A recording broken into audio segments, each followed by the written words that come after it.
You've felt it before. You meet someone incredible and something shifts inside you. You text more, you plan more, you think about them constantly.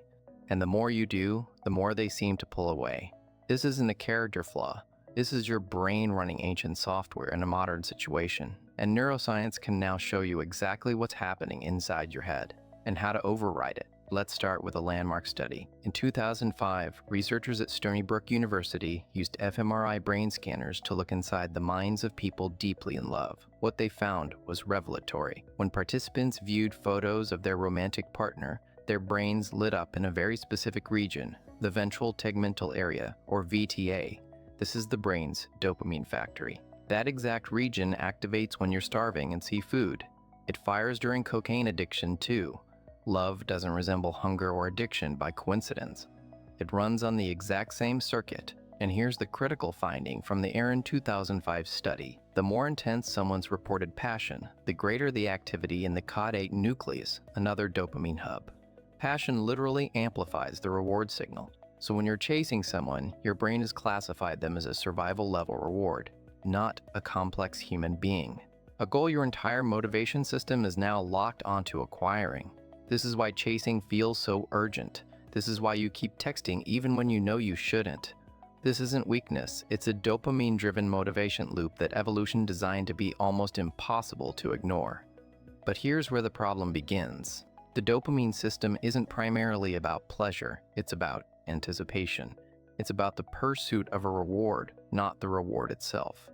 This means the moment they respond, the dopamine spike actually drops. The chase itself was the high, and when the chase ends, even with a positive outcome, the brain immediately craves the next one. Now layer in a second discovery. In 2019, researchers at the Salk Institute found something unexpected. The cerebellum, the brain region everyone thought just handled motor control, directly connects to the VTA, your dopamine reward center. When researchers activated the cerebellum to VTA pathway in mice, two things happened.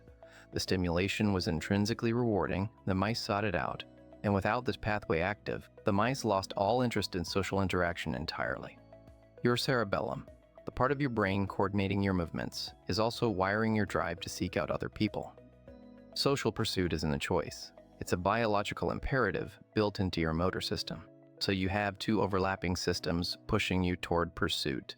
The dopamine reward loop craving the chase, and the cerebellum VTA pathway, making social engagement feel necessary for survival.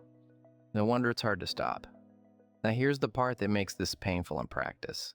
This pursuit loop has a critical flaw when applied to modern dating. The harder you chase, the more you unconsciously communicate that you have fewer options.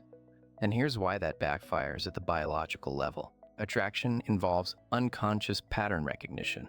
When someone is highly sought after, the brain reads selectivity as a signal of desirability. When someone pursues intensely, the brain reads urgency as a signal that this person fears losing their chance, which implies scarcity. This process is entirely subconscious. They're not consciously thinking this person texts too much.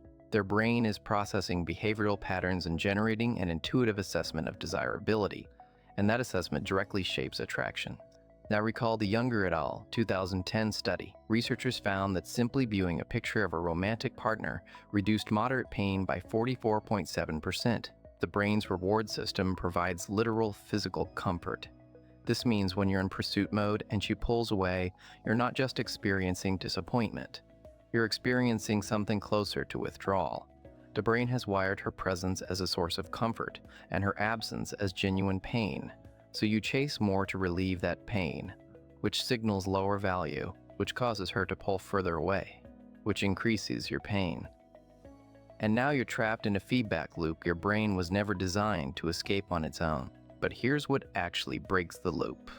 It's not playing games. It's not pretending you don't care. It's understanding that the dopamine system responds most strongly to uncertainty, and the genuine self-investment creates real, organic uncertainty. When you have your own goals, your own projects, your own social world, you naturally become less available. Not strategically, actually. And that genuine reduced availability creates the uncertainty that reactivates her dopamine system. The cerebellum VTA pathway showed us that social drive is intrinsic and biological. You don't need to manufacture social activity as a strategy. You need to actually invest in your social world, friends, community, purpose, because your brain is wired to need it. And here's the neuroscience of why this works both ways. When you're genuinely invested in your own life, your baseline dopamine is higher. You're less dependent on any single person to provide reward. Your emotional regulation improves. Less need means less desperate pursuit. Reduced pursuit signals higher value, and higher perceived value generates more genuine attraction. The loop runs in reverse. There's a crucial distinction here. The Younger et al. Study found that genuine reward activation, not mere distraction, is what relieves emotional pain. Distraction doesn't activate the caudate or nucleus accumbens. Meaningful engagement does. This means the cure for romantic pain isn't distraction. It's building a life that genuinely activates your reward system through multiple channels. Work that matters. Friendships that sustain. Goals that challenge. When the Salk Institute researchers block the cerebellum BTA pathway, mice stop seeking social connection entirely. Your social drive is biological and powerful, but where you direct that energy is a choice. And concentrating it entirely on one person who hasn't reciprocated is a choice you can change. So the next time you feel that pull, that urgent need to text, to call, to check if she's seen your message, recognize it. Name it. That's dopamine anticipation running ancient survival code. You don't have to obey it. Your brain was built for pursuit. But the most attractive version of you isn't the one chasing. It's the one who has something worth pursuing himself. That's not a mindset trick. That's neuroscience.